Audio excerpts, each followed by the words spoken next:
Hi everyone, this is Dan for thecreativemusician.net, just bringing you a short video today with regards to polar pickup patterns and why they will make or break your recordings.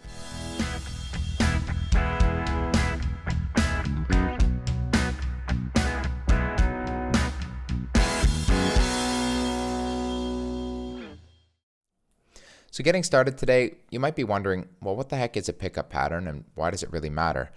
A pickup pattern is basically how well a microphone will hear from any given direction. So it doesn't matter whether or not your mic is a condenser mic or a dynamic mic, it will have a specific pickup pattern. There are three main types of pickup pattern that I want to discuss today.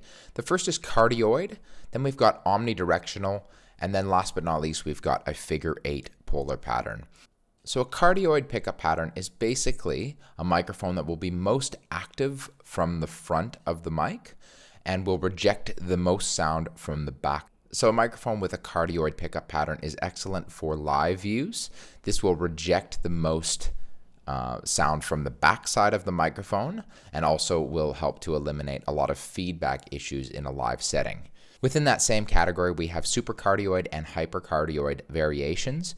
Basically what this means is it's the same cardioid pickup pattern except on a tighter scale. That means you'll have to be much more centered on the microphone to input into that mic, and then from the back side of the mic it will offer increased rejection. So that means it will reject even more from the backs and the sides, making these type of mics excellent for live use, especially if you're playing with other musicians, you've got a drum set or a couple different instruments. They will help to eliminate a lot of bleed in both a studio and in a live environment. So moving on, if you have a microphone in an omnidirectional pickup pattern, this basically means that the mic will be active from all sides. It means it does not offer any rejection whatsoever.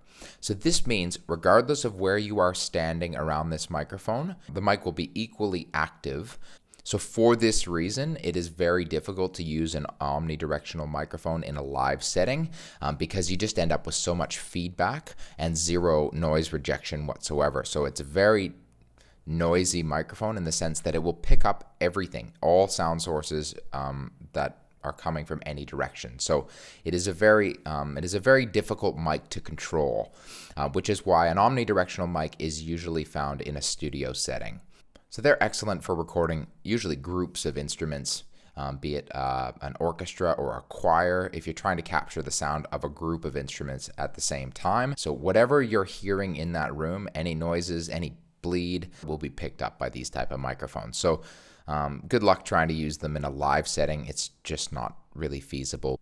So an omnidirectional mic can be great for studio use, depending on what you're trying to record and also the acoustics of the room. Now, last but not least, we do have figure 8 pickup patterns.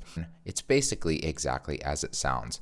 The front side and the back side of the microphone will be the most active in picking up sound, and the two sides of the mic will be the best at projecting the sound, sort of creating a figure 8 pattern. So these mics are again, mostly used in a studio setting.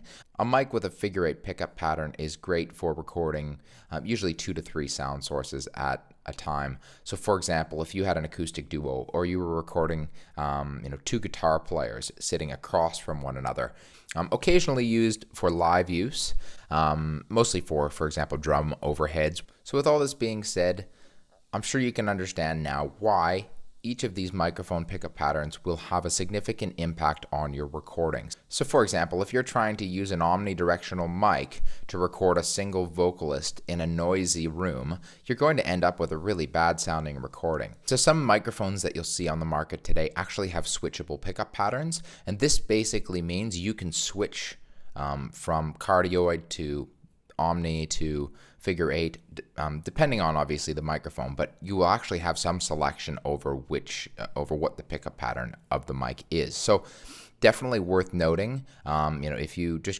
have one of these mics and it's not set properly for what you're trying to record, it can also have a negative effect on your recording. So I've put together a short little PDF for you, just going through all of the different patterns, which you can download just through a link in the description below.